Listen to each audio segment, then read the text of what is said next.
नमस्कार. आज आम्ही आपल्या समोर एक अत्यंत स्फूर्तिदायक समूहगीत सादर करत आहोत.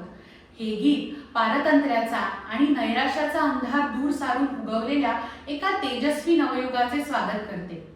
भारताच्या उज्ज्वल भविष्याची पहाट होताना तरुणाईने आपल्या सामर्थ्याने आणि सेवाभावाने राष्ट्राची प्रगती साधावी असा उदात्त संदेश यातून मिळतो.